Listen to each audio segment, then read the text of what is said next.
నమస్కారం సిక్కోలు హృదయ స్పందన న్యూస్ కు స్వాగతం. నేను మేలికితారెడ్డి. ముందుగా ఈ రోజు వార్తల్లోని విశేషాలు ఇలా ఉన్నాయి.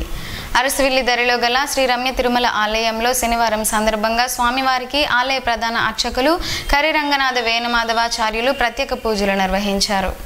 వేకువజాము నుండే స్వామివారికి ప్రత్యేక పూజలు నిర్వహించారు. అరసవిల్లి పరిసర ప్రాంతాల నుండి భక్తులు స్వామివారిని దర్శించుకునేందుకు రాగా వారి పేరిట స్వామివారికి పూజలు చేసి తీర్థ ప్రసాదాలను అర్చకులు అందజేశారు. ఈ సందర్భంగా ఆలయ ప్రధాన అర్చకులు మాట్లాడుతూ శ్రావణ మాస శ్రీ మహాలక్ష్మి అమ్మవారి 6వ వార్షిక మహోత్సవములను ఆగస్టు 5 నుండి సెప్టెంబర్ 2 వరకు నిర్వహిస్తున్నట్లు చెప్పారు. ప్రతిరోజు ఉదయం 9 గంటల నుండి 11 గంటల వరకు సామూహిక శ్రీలక్ష్మి సహస్రనామార్చన కుంకుమ పూజ ఆలయం జరుగునని చెప్పారు. ఆగస్టు 8వ తేదీన శ్రీ మహాలక్ష్మి అమ్మవారి వార్షిక మహోత్సవాల్లో భాగంగా అమ్మవారికి పంచామృత నవకలశ స్వపనం అర్చన అలంకారము జరుగునని తెలిపారు. 16వ తేదీ శుక్రవారం వరలక్ష్మి వ్రతం సాయంత్రం 6 గంటల నుండి 7 గంటల వరకు జరుగునని, 30వ తేదీ శుక్రవారం బహుళ ద్వాదశి అన్న ప్రసాద వితరణ కూడా ఉంటుందని చెప్పారు. పూజా కార్యక్రమాల్లో పాల్గొనదలిచిన భక్తులు తనను సంప్రదించాలని 9400619440 నెంబర్కు కాల్ చేసి వివరాలు తెలుసుకోవచ్చని అన్నారు. స్వాతంత్ర దినోత్సవ వేడుకలను ఘనంగా నిర్వహించాలని జిల్లా కలెక్టర్ స్వప్నిల్ దినకర్ పున్కర్ జిల్లా ఉన్నతాధికారులను ఆదేశించారు. ఆగస్టు 15వ తేదీన స్వాతంత్ర దినోత్సవ వేడుకల నిర్వహణపై శుక్రవారం కలెక్టర్ కార్యాలయ సమావేశ మందిరంలో joint collector Farman Ahmed Khan, superintendent of police KV Maheshwar రెడ్డిలతో కలిసి జిల్లా అధికారులతో సమీక్ష సమావేశాన్ని నిర్వహించారు. ఈ సందర్భంగా ఆయన మాట్లాడుతూ ప్రభుత్వం నిర్ణయించిన ముఖ్య అతిథి హాజరై త్రివర్ణ పతాకాన్ని ఆవిష్కరిస్తారని, అనంతరం వారి ప్రసంగం స్వాతంత్ర సమరయోధులతో పరిచయ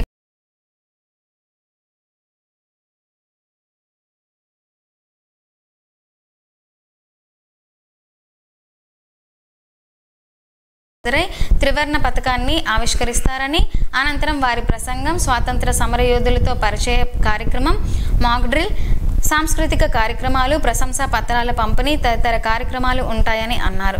ప్రతిష్టాత్మక పరేడ్ కార్యక్రమాన్ని జిల్లా సూపరింటెండెంట్ ఆఫ్ పోలీస్ నిర్వహించాలని, వేదిక ఏర్పాట్లను ఇంజనీరింగ్ శాఖ, రెవెన్యూ డివిజనల్ అధికారి, స్థానిక తహసీల్దార్ పర్యవేక్షిస్తారని చెప్పారు. విద్యుత్ అంతరాయం లేకుండా తగిన ఏర్పాట్లు చేసుకోవాలని ఏపీఈపీడీసీఎల్ పర్యవేక్షక ఇంజనీరును ఆదేశించారు. ఈ సమావేశంలో ఇన్ఛార్జ్ జిల్లా రెవెన్యూ అధికారి అప్పారావు, రెవెన్యూ డివిజనల్ అధికారులు సిహెచ్ రంగయ్య, భరత్ నాయక్, సుదర్శన ద్వారా, నగరపాలక సంస్థ కమిషనర్ ఓబులేసు, డిఎస్ఓ శాంతిశ్రీ పాల్గొన్నారు. చిలకపాలెంలో గల శ్రీ శివాని ఇంజనీరింగ్ కళాశాలలో నిర్వహించిన కెరీర్ గైడెన్స్ లో విద్యార్థులకు పలు అంశాలపై ఫిర్యాదు జాగృతి అవగాహన కల్పించారు. ఈ సందర్భంగా ఆమె మాట్లాడుతూ మొదటి సంవత్సరం ఇంజనీరింగ్ విద్యార్థులందరినీ వారి కెరీర్ డెవలప్మెంట్ గురించి, అలాగే స్కిల్ డెవలప్మెంట్, స్కిల్ పెంపుదలకు అకాడమిక్స్ కాకుండా వారి 4 సంవత్సరాల ఇంజనీరింగ్ డిగ్రీ ద్వారా వారి కెరియర్ను ఎలా నిర్మించుకోవాలో ప్లానింగ్తో వివరించారు. అన్ని విషయాలలో ఆత్మవిశ్వాసంతో దృఢంగా ఉండాలని ఆమె విద్యార్థులను బలంగా ప్రేరేపించారు. సానుకూల దృక్పథం ఉన్నప్పుడు దేనికి భయపడాల్సిన అవసరం లేదని, కష్టపడి పని చేయాలని సూచించారు. ఈ కార్యక్రమంలో యాజమాన్య ప్రతినిధులు P Durga Prasad Raju, D Venkatarao, engineering కళాశాల principal doctor Y Srinivasarao, vice principal doctor GT Chandrasekhar, అన్ని డిపార్ట్మెంట్ల హెచ్ఐలు, సిబ్బంది పాల్గొన్నారు. కొవ్వాడ అణుపార్కు రద్దు చేయాలని, ప్రహరీగోడ నిర్మాణం ఆపాలని సిపిఎం జిల్లా కార్యదర్శి డి గోవిందరావు, నాయకులు సిహెచ్ అమ్మన్నాయుడు డిమాండ్ చేశారు. కొవ్వాడ అణుపార్కు రద్దు చేయాలని, ప్రహరీగోడ నిర్మాణం ఆపాలని కోరుతూ కొవ్వాడ అణు విద్యుత్ ప్రభావిత గ్రామాలలో కొవ్వాడ, కోటపాలెం, అల్లివలస, పాతర్లపల్లి గ్రామాలలో పర్యటించి ప్రచారం చేశారు. ఈ సందర్భంగా వారు మాట్లాడుతూ గుజరాత్ రాష్ట్రం మితివిద్దిలో పెట్టాల్సిన అణు విద్యుత్ కేంద్రాన్ని అక్కడ ప్రజలు వ్యతిరేకిస్తే బీజేపీ ప్రభుత్వం అక్కడ రద్దు చేసి ఆంధ్రప్రదేశ్లో కొవ్వాడకు తరలించారని ఆరోపించారు. రాష్ట్ర శాసనసభలో కొవ్వాడ అణుపార్కుకు వ్యతిరేకంగా తీర్మానం చేయాలని డిమాండ్ చేశారు. కొవ్వాడలో అణుపార్కును పెట్టడం అంటే ఉత్తరాంధ్రలో అణుబాంబు పెట్టడమేనని అన్నారు. కొవ్వాడ భూకంపాల జోన్లో ఉందని, ఇక్కడ అణుపార్కు పెట్టడం అత్యంత ప్రమాదకరమని తెలిపారు. ఈ ప్రాంతం అధిక జనసాంద్రత ప్రాంతం అని, ప్రకృతి వైపరీత్యాల వలన గాని, మానవ తప్పిదం వలన గాని, యంత్రం లోపం వలన గాని ఏ చిన్న ప్రమాదం జరిగినా ఇటు కాకినాడ నుండి అటు ఒరిస్సా ఛత్రపూర్ వరకు నాశనం అవుతుందని, భూమి, నీరు, గాలి సమస్తం విషతుల్యం అవుతాయని, లక్షల మంది ప్రాణాలు గాలిలో కలిసిపోతాయని అన్నారు. ఈ కార్యక్రమంలో కౌలు రైతుల సంఘం జిల్లా అధ్యక్షులు వెలమల రమణ, గ్రామస్తులు గొర్లె, తిరుపతి నాయుడు, గంగరాజు తదితరులు పాల్గొన్నారు. అక్రమ ఇసుక రవాణా మార్గాలను మూసివేసిన నగరపాలక సంస్థ కమిషనర్కు కాలనీవాసుల తరపున బీజేపీ నాయకులు చల్లా వెంకటేశ్వరరావు కృతజ్ఞతలు తెలిపారు. అక్రమంగా ఇసుక తరలింపు వలన అక్కడ నిర్మాణంలో ఉన్న సబ్ సర్ఫేస్ డైక్కు డే అండ్ నైట్ బ్రిడ్జ్కి ప్రమాదం వాటిల్లే అవకాశం ఉందని, ఈ నేపథ్యంలో ఆయన Srikakulam municipal corporation commissioner Challa ఓబులేస్కు ఫిర్యాదు చేయగా వెంటనే స్పందించిన కమిషనర్ నదిలోకి ఇసుక బళ్ళు వెళ్లకుండా జేసీబీతో ట్రెంచ్ తవ్వించగా ఆ పనులను కాలనీ వాసులతో కలిసి వెంకటేశ్వరరావు పర్యవేక్షించారు. ఫిర్యాదు చేసిన వెంటనే స్పందించి సమస్యను పరిష్కరించిన municipal corporation commissioner Challa ఓబులేస్కు colony association సభ్యులు, శాంతినగర్ కాలనీ సెక్రటరీ పాలవలస రాజశేఖరం, రాజు, నరవ సతీష్, పాల్ కృతజ్ఞతలు తెలిపారు. బుడగట్లపాలెం సముద్ర తీరంలో నిర్మిస్తున్న ఫిషింగ్ హార్బర్ పనులు వేగవంతం చేయాలని జిల్లా కలెక్టర్ స్వప్నిల్ దినకర్ పుణ్కర్ సంబంధిత అధికారులకు దిశానిర్దేశం చేశారు. జిల్లా కలెక్టర్ శనివారం తన పర్యటనలో భాగంగా ఎచ్చెర్ల మండలం బుడగట్లపాలెంలో రెవెన్యూ, అటవీ శాఖలు సంయుక్తంగా సర్వే జరిపి హార్బర్ పనులకు అడ్డంకి లేకుండా చర్యలు తీసుకోవాలని అన్నారు. ఆగిపోయిన హార్బర్ పనులను ప్రారంభించి ప్రతి 15 రోజులకు ఒకసారి తనకు నివేదిక అందజేయాలని అన్నారు. ఈ పర్యటనలో రెవెన్యూ డివిజనల్ అధికారి రంగయ్య, మత్స్యశాఖ ఉప సంచాలకులు పివి శ్రీనివాసరావు, ఎచ్చెర్ల రణస్థలం తహసీల్దార్లు, AP maritime board assistant engineer తదితరులు పాల్గొన్నారు. స్కీమ్ వర్కర్లపై రాజకీయ వేధింపులు ఆపాలని కోరుతూ ఆగస్టు 5వ తేదీన శ్రీకాకుళం జిల్లా కలెక్టర్ కార్యాలయం వద్ద నిర్వహించనున్న నిరసనను జయప్రదం చేయాలని సిఐటియు నాయకులు పిలుపునిచ్చారు. ఈ మేరకు శనివారం శ్రీకాకుళంలో జిల్లా సిఐటియు కార్యాలయంలో జరిగిన సిఐటియు జిల్లా సమావేశంలో జిల్లా అధ్యక్ష ప్రధాన కార్యదర్శులు సిహెచ్ అమ్మన్నాయుడు, పి తేజేశ్వరరావు, జిల్లా ఉపాధ్యక్షులు, శ్రామిక మహిళా సమన్వయ కమిటీ జిల్లా కన్వీనర్ కె నాగమణిలు మాట్లాడారు. అంగన్వాడీ, ఆశా, వివోఏలు, ఫీల్డ్ అసిస్టెంట్లు, మధ్యాహ్న భోజన వంట కార్మికులు, స్కూల్ స్వీపర్లు తదితర కార్మికులపై పార్టీ నేతలు రాజకీయ వేధింపులకు పాల్పడుతున్నారని, కక్షలతో అక్రమంగా తొలగిస్తున్నారని ఆరోపించారు. కొత్త వారిని నియమించి డబ్బులు దండుకోవాలన్నది కొందరు నాయకుల ప్రయత్నమని విమర్శించారు. చిరుద్యోగులను బెదిరించడం, బలవంతంగా రాజీనామాలు చేయించడం లాంటి సంఘటనలతో కొందరు కార్మికులు ఆత్మహత్యలకు సిద్ధం అవుతున్నారని ఆవేదన వ్యక్తం చేశారు. అరకొర వేతనాలతో బతికీడుస్తున్న చిరుద్యోగులకు ఈ మాత్రం ఉపాధి కూడా పోతే జీవించడమే కష్టమవుతుందని అన్నారు. రాజకీయ వేధింపులు ఆపకుంటే పోరాటాలు చేస్తామని తెలిపారు. ఈ సమావేశంలో సిఐటియు జిల్లా ఉపాధ్యక్షులు ఎం ఆదినారాయణమూర్తి, కె సూరయ్య, నగర కన్వీనర్ ఆర్ ప్రకాష్ రావు తదితరులు పాల్గొన్నారు. నగరంలోని అన్నా క్యాంటీన్ పేరిట ఎమ్మెల్యే శంకర్ చేస్తున్న సేవా కార్యక్రమానికి నేటికి 471 రోజులు పూర్తి అయ్యాయి. 470 రోజులుగా ఎండైనా వానైనా ఎన్ని సమస్యలు ఎదురైనా సరిగ్గా సమయానికి అమ్మలా కమ్మని భోజనం అందిస్తున్నారు.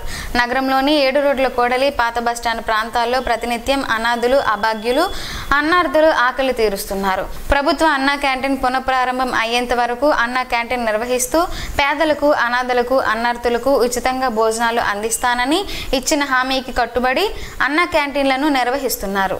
టెలికాం కంపెనీలు తప్పనిసరిగా పాటించాల్సిన కొత్త నిబంధనలను telecom regulatory authority of India తాజాగా విడుదల చేసింది. ఈ నిబంధనలు పాటించని కంపెనీలకు జరిమానా విధించనున్నట్లు స్పష్టం చేసింది. ఇక ట్రారు తీసుకొచ్చిన కొత్త సేవా నిబంధనల ప్రకారం జిల్లా స్థాయిలో నెట్వర్క్ అంతరాయం కలిగితే పోస్ట్ పెయిడ్ కస్టమర్లకు అద్దెపై రిబేటు ఇవ్వాల్సి ఉంటుంది. అదే ప్రీపెయిడ్ వినియోగదారులకు అయితే కనెక్షన్ చెల్లుబాటు గడువు పెంచాలి. నెట్వర్క్ అంతరాయం 24 గంటలకు మించితే సర్వీసు ప్రొవైడర్లు అద్దెలో కొంత భాగాన్ని రిబేటుగా ఇవ్వాల్సి ఉంటుంది. పోస్ట్ పెయిడ్ వినియోగదారులకు వచ్చే బిల్లు సైకిల్లో వాటిని చూపించాలి. 12 గంటలకు పైగా అంతరాయం ఉన్న అద్దెలో రిబేటు లేదా వ్యాలిడిటీ కొనసాగింపునకు దానికి 1 రోజుగానే పరిగణించాల్సి ఉంటుంది. వారం రోజుల్లోగా నెట్వర్క్ సమస్య లేకుండా చేయాలి. ప్రకృతి వైపరీత్యాల సందర్భంలో మాత్రమే ఈ ప్రయోజనాలను అందించాల్సిన అవసరం ఉండదు. ఈ నిబంధనలను అమలు చేయడం ద్వారా దేశవ్యాప్తంగా టెలికాం సేవల్లో వినియోగదారుల సంతృప్తి, విశ్వసనీయతను పెంచడానికి ట్రాయ్ ప్రయత్నిస్తుంది. ఆధ్యాత్మికతతోనే మానసిక ప్రశాంతత, మనో ఉల్లాసం కలుగుతుందని శ్రీకాకుళం ఎమ్మెల్యే గొండు శంకర్ అన్నారు. నగరంలోని న్యూ కాలనీలోని సత్యసాయి మందిరంలో శనివారం నిర్వహించిన ఋషి మహోత్సవ యాగంలో శ్రీకాకుళం ఎమ్మెల్యే గొండు శంకర్ దంపతులు పాల్గొన్నారు. ఈ సందర్భంగా ఆయన మాట్లాడుతూ తనకు తనకున్న ఆధ్యాత్మిక అనుభవాల్ని భక్తులతో పంచుకొని తీవ్ర భావోద్వేగానికి లోనయ్యారు. భక్తి భావంతో మెలిగే సమాజం పట్ల ఎంతో బాధ్యతగా మెలుగుతారని, క్రమశిక్షణతో కూడిన జీవితాన్ని అలవాటు చేసుకుంటారని తెలిపారు. ప్రస్తుత పోటీ ప్రపంచంలో ప్రజలు తీవ్ర ఒత్తిడికి లోనై దీర్ఘకాలిక రోగాల బారిన పడుతున్నారని, ప్రతిరోజు భగవంతుడిని పూజించినట్లయితే మానసిక రుగ్మతలు నయమవుతాయని తెలిపారు.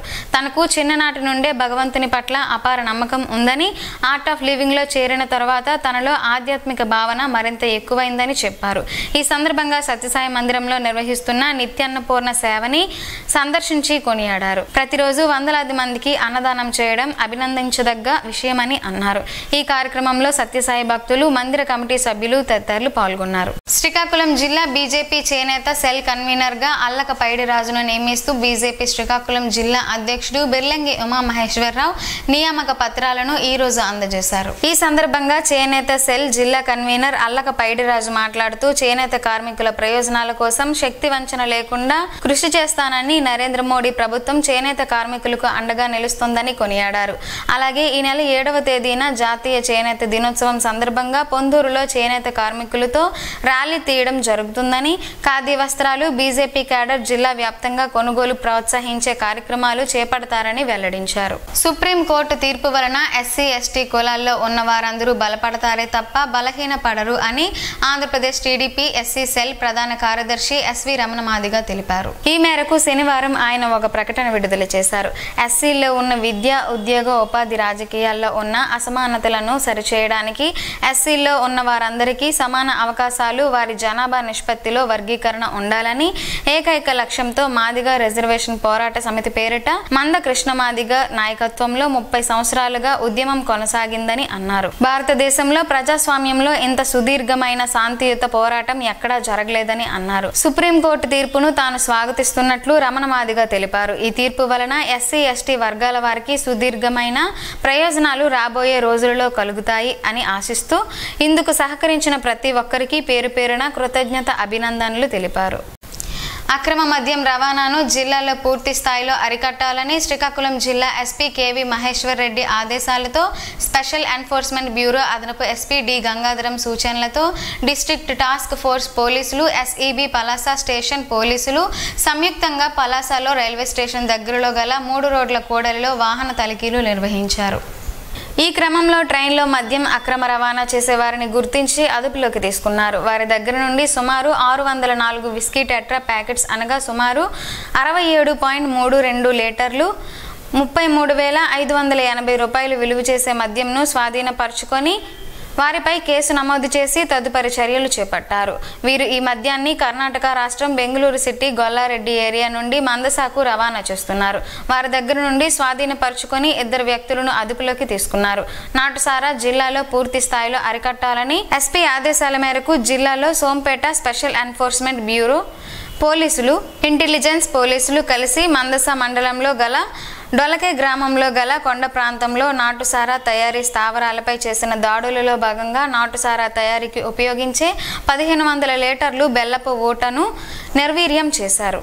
నగరంలోని స్థానిక బాబూజీ కళామందిర్లో పౌరాణిక నాటక ఏకపాత్ర పోటీలు ఘనంగా జరిగాయి. ఈ పోటీలలో శ్రీకాకుళం జిల్లా సరుబుజ్జిలు మండలం పాతపాడు గ్రామానికి చెందిన తాడేల నారాయణరావు ఆంజనేయ ఏకపాత్రాభినయంలో అందరినీ అలరించారు. ఈయన ప్రస్తుతం పైడి భీమవరంలో ఫిజియోథెరపీ అసిస్టెంట్ గా పనిచేస్తున్నారు.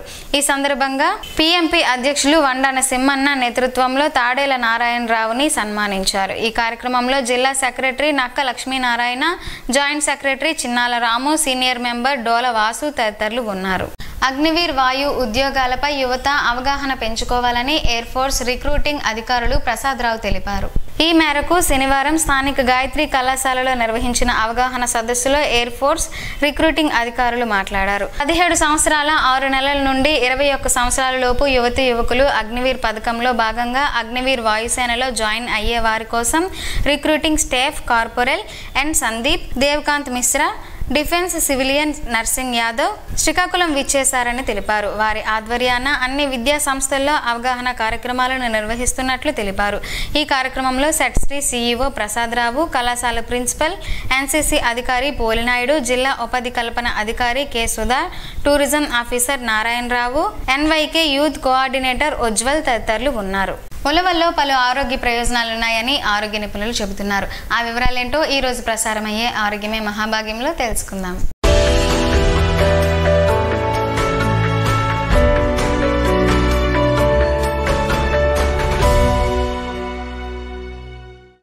ఉలవల గురించి మన దేశంలో తెలియని వారు ఉండరు. ఉలవలంటే మన తెలుగు వారికి అమితమైన ఇష్టం. వీటితో కాచుకునే చారు రుచి ఒక్కసారి చూస్తే ఇక దాన్ని జీవితంలో విడిచిపెట్టరు. అంతటి చక్కని రుచిని ఉలవ చారు కలిగి ఉంటుంది. ఉలవలను తరచూ తింటుంటే మనకు ఎన్నో రకాల ఆరోగ్య ప్రయోజనాలు కలుగుతాయి.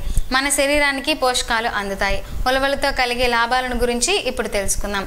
ఉలవల్లో ఐరన్, కాల్షియం, ఫాస్ఫరస్, ఫైబర్ ఎక్కువగా ఉంటాయి. ఇవి మన శరీరానికి చక్కని పోషణను అందిస్తాయి. ఫైబర్ ఉండడం వల్ల రక్తంలోని గ్లూకోజ్ స్థాయిలు రక్తపోటు నియంత్రణలో ఉంటాయి. మధుమేహం అదుపులో ఉంటుంది. గుండె సమస్యలు రాకుండా ఉంటాయి.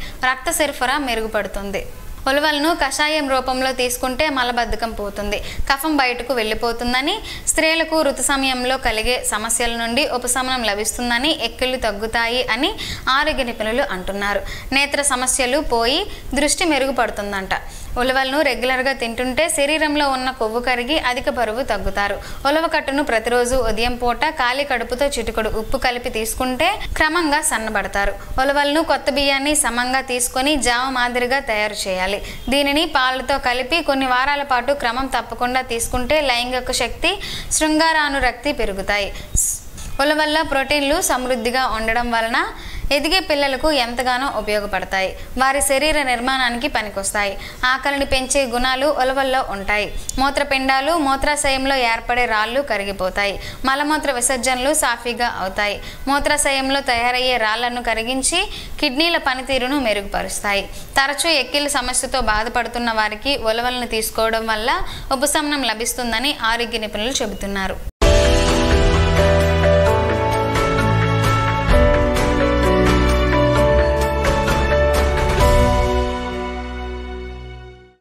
ఈ రోజు వార్తల్లో ఒక మంచి మాటను విందాం, ఆచరిద్దాం. సమాజ శ్రేయస్సుని కాంక్షించే మహనీయుల మాటల్లోంచి ఈరోజు. జీవనం గమనం గమ్యం. ఋషి చింతన. ఏ మనిషైనా జనాల కోసం త్యాగం చేసినప్పుడు అతను ప్రజల ఆస్తిగా స్వీకరించాలి.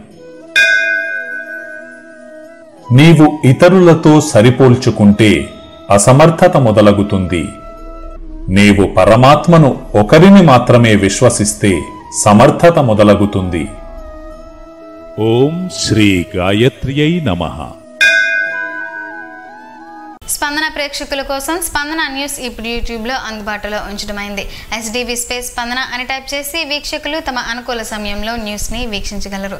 ఇంతటితో ఈ వార్తలు సమాప్తం. తిరిగి మరలా ప్రసారమయ్యే స్పందన న్యూస్లో కలుసుకుందాం. అంతవరకు సెలవు. నమస్కారం. మీ మాటే మా బాట.